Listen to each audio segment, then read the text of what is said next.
Assalamualaikum warahmatullahi wabarakatuh semuanya. Selamat pagi. Perkenalkan, kami dari kelompok 11 akan mempresentasikan hasil kerja kelompok kami. Sebelumnya, saya izin untuk memperkenalkan anggota kelompok kami. Yang pertama, yaitu Salma Arjuan Firmansyah, NPM 1910104030. Yang kedua, Dwi Rahma Vita Hamidah, NPM 1910104082. Yang terakhir, Fidiatul Mas'amah 1910104140. Kami di sini akan mempresentasikan tentang laba komprehensif. Assalamualaikum warahmatullahi wabarakatuh. Kami kelompok 11 yang beranggotakan saya, Salma Arjuan Yumna Firmansyah, NPM 1910104030, dan Dwi Rahma Vita Hamidah, NPM 1910104082, dan yang ketiga Fidiatul Ma'amah 1910104140 akan menjelaskan tentang laba komprehensif. Yang pertama, pengertian laporan laba rugi komprehensif. Apa itu laporan laba rugi komprehensif? Laporan laba rugi komprehensif adalah laporan yang mengukur keberhasilan kinerja perusahaan selama periode tertentu. Informasi tentang kinerja perusahaan digunakan untuk menilai dan memprediksi jumlah dan waktu atas ketidakpastian arus kas masa depan. Apa saja kegunaan laporan laba komprehensif?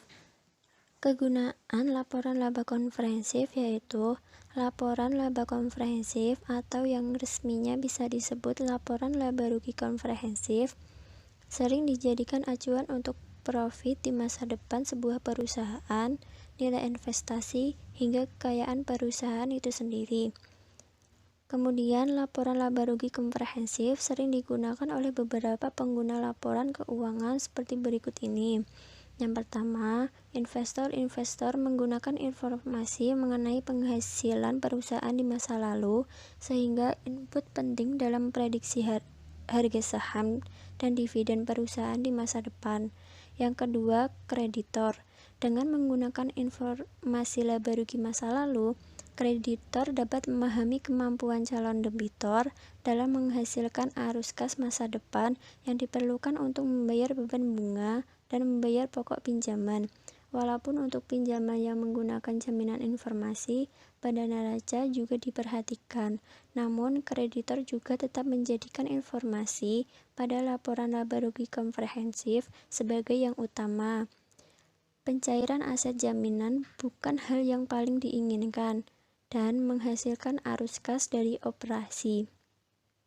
Yang ketiga, manajemen laporan laba rugi komprehensif dipandang penting bagi investor dan kreditor, maka sepatutnya manajemen juga berkepentingan terhadap laporan laba rugi komprehensif. Selain itu, di banyak perusahaan, bonus yang diberikan kepada manajer tentu berdasarkan keberhasilan dalam mencapai target laba. Apa saja keterbatasan laporan laba komprehensif? Yaitu keterbatasan laporan laba komprehensif memiliki kegunaan yang sangat pengaruh terhadap pengguna informasi dalam suatu perusahaan. Pengguna laporan laba komprehensif juga harus memperhatikan bahwa laporan ini disusun berdasarkan asumsi dan kebijakan tertentu. Keterbatasan laporan laba rugi komprehensif sebagai berikut.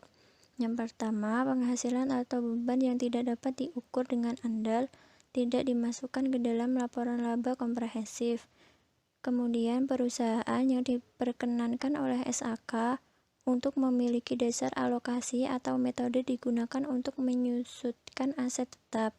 Kemudian, pengukuran penghasilan dan beban melibatkan pertimbangan atau judgement manajemen. Elemen laporan laba rugi komprehensif ada dua, yaitu beban dan penghasilan. Elemen beban di dalam laporan ini memiliki artian adanya penurunan dari manfaat ekonomi di dalam periode waktu tertentu. Penurunan ini nantinya bisa menyebabkan beban utang perusahaan bisa menjadi melonjak naik dan aset neto menjadi turun.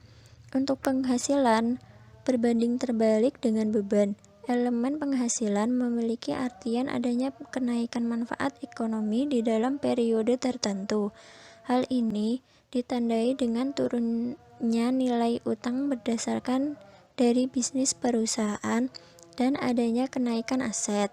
Kemudian penghasilan adalah adanya kenaikan manfaat ekonomi dalam periode waktu tertentu yang ditandai dengan kenaikan aset neto atau ekuitas dalam bentuk penambahan aset dan penurunan hutang yang dihasilkan dari bisnis perusahaan, bukan dari pemilik modal.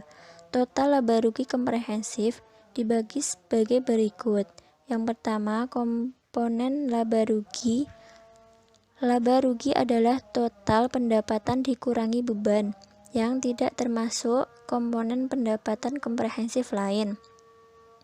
Yang kedua, komponen pendapatan komprehensif lain. Pendapatan komprehensif lain berisi pos-pos pendapatan dan beban yang tidak diakui dalam laba rugi, sebagaimana disyaratkan oleh SAK lainnya. Jenis laporan laba rugi komprehensif. Yang pertama, modal tunggal, yaitu mengintip dari pengantar standar akuntansi keuangan. Modal tunggal ini dapat dicirikan jika laporan yang disediakan hanya satu laporan saja. Di dalam laporan tersebut tersaji beberapa data yang dibutuhkan sebagai biaya keuangan, pendapatan yang dihasilkan, beberapa bagian laporan laba rugi berdasarkan entitas asosiasi, jumlah laba ataupun rugi yang telah dikurangi oleh beban pajak hasil laba rugi hingga total laba rugi komprehensif itu sendiri. Yang kedua, model ganda, yaitu seperti namanya, model ganda ini adalah penyajian laporan yang bisa menjadi dua laporan. Satu laporan akan membahas mengenai laporan laba rugi yang sedang berjalan, sedangkan laporan lainnya adalah laporan laba rugi komprehensif berdasarkan pendapatan komprehensif. Pada laporan-laporan tersebut akan berisi beberapa bagian seperti pendapatan yang diperoleh, beban pajak, biaya pendapatan, laba ataupun rugi dari ventura atau entitas sosial, jumlah laba ataupun rugi yang telah dikurangi oleh pajak hingga total laba ataupun rugi perusahaan itu sendiri. Evaluasi aset tetap dan aset tak berwujud. Surplus revaluasi adalah selisih antara nilai revaluasi dengan nilai tercatat aset tetap dan aset tak berwujud yang diukur menggunakan model revaluasi. Keuntungan dan kerugian aktuarial atas program manfaat pasti yang diakui terdiri atas 1. Penyesuaian akibat perbedaan antara asumsi aktuarial dan kenyataan. 2. Dampak perubahan asumsi aktuarial. Keuntungan dan kerugian yang timbul dari penjabaran laporan keuangan dari entitas asing, yaitu keuntungan dan kerugian dari pengukuran kembali aset keuangan yang dikategorikan sebagai tersedia untuk dijual. Keuntungan dan kerugian ini berasal dari keuntungan dan kerugian belum terrealisasi berupa selisih antara nilai tercatat aset keuangan tersedia untuk dijual dengan nilai wajarnya pada tanggal pelaporan keuangan.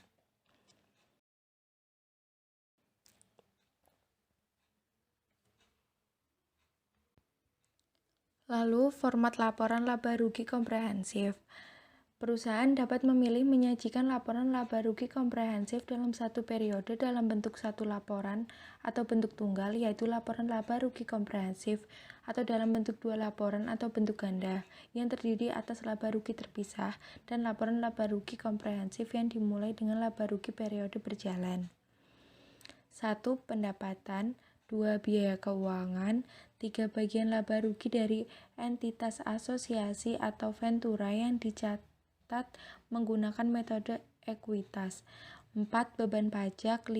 Jumlah laba rugi setelah pajak dari operasi yang dihentikan dan keuntungan kerugian setelah pajak dari pelepasan aset dalam rangka operasi yang dihentikan. 6.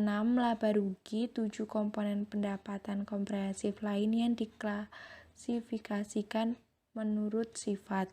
8. Bagian pendapatan komprehensif lain dari entitas asosiasi dan ventura yang dicatat dengan metode ekuitas.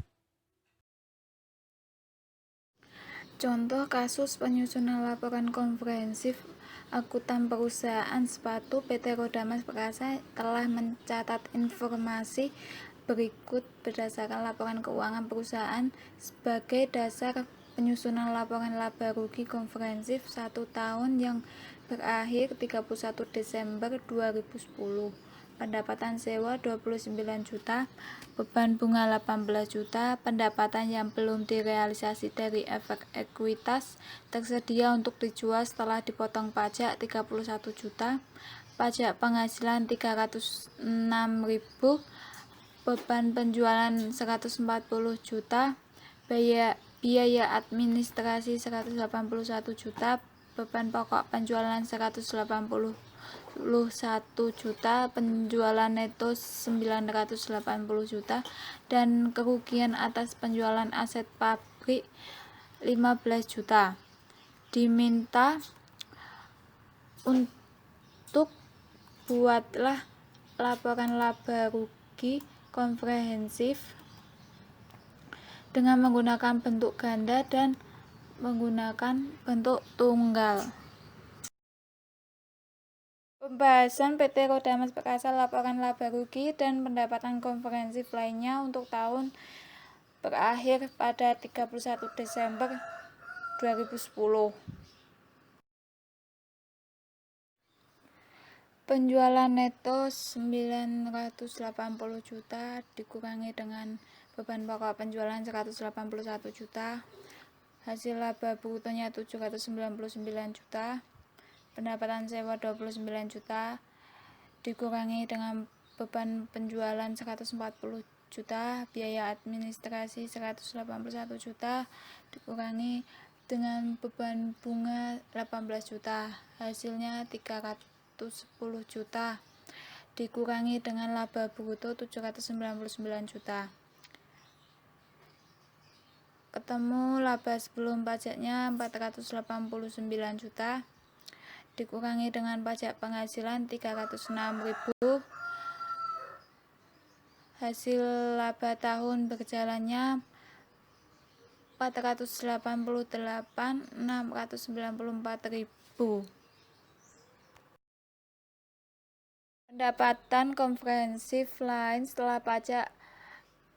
Pendapatan yang belum direalisasi dari efek ekuitas tersedia untuk dijual setelah dipotong pajak 31 juta dikurangi dengan kerugian atas penjualan aset pabrik 15 juta. Ketemu 16 juta. Total pendapatannya 504.694.000. Itu dari laba tahun berjalan 488.694.000. PT Roda Mas Perkasa laporan laba rugi untuk tahun yang berakhir 31 Desember 2010. Penjualan neto 980 juta, beban pokok penjualan 181 juta dikurangi, ketemu laba brutonya 799 juta, pendapatan sewa 29 juta, beban penjualan 140 juta, biaya administrasi 181 juta, beban bunga 18 juta. Ketemu 310 juta dikurangi dengan laba bruto 799 juta. Laba sebelum pajak 489 juta dikurangi dengan pajak penghasilan 306.000. Ketemu laba tahun berjalan 488.694.000. Itu tadi laporan laba rugi yang bentuk ganda Kalau yang sekarang itu dalam bentuk tunggal. PT Roda Mas Perkasa laporan laba rugi komprehensif untuk tahun yang berakhir 31 Desember 2010. Karena ada laba tahun berjalan itu berarti langsung 488.694.000 pendapatan komprehensif lain setelah pajak pendapatan yang belum direalisasi dari efek ekuitas tersedia untuk dijual setelah dipotong pajak 31 juta dikurangi dengan kerugian atas penjualan aset 15 juta, hasilnya 16 juta. Total pendapatan komprehensif itu ditambah dengan 488.694.000, totalnya 504.694.000. Kalau bentuk tunggal itu langsung ke laba tahun berjalan, sedangkan yang bentuk ganda itu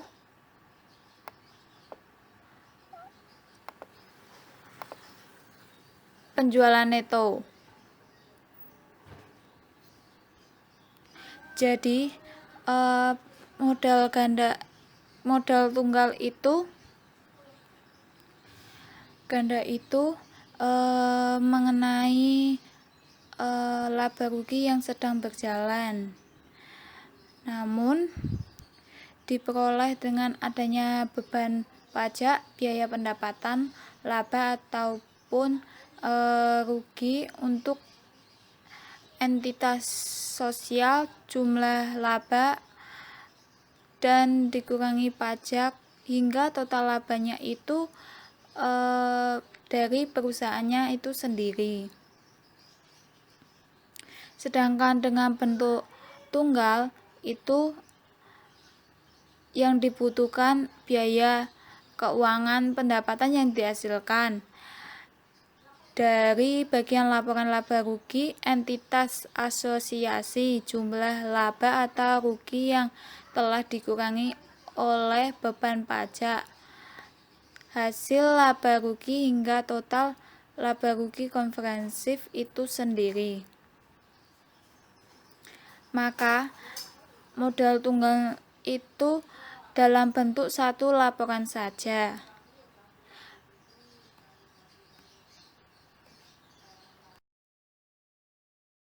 Terima kasih presentasi dari kelompok 11. Kurang lebihnya mohon maaf. Wassalamualaikum warahmatullahi wabarakatuh.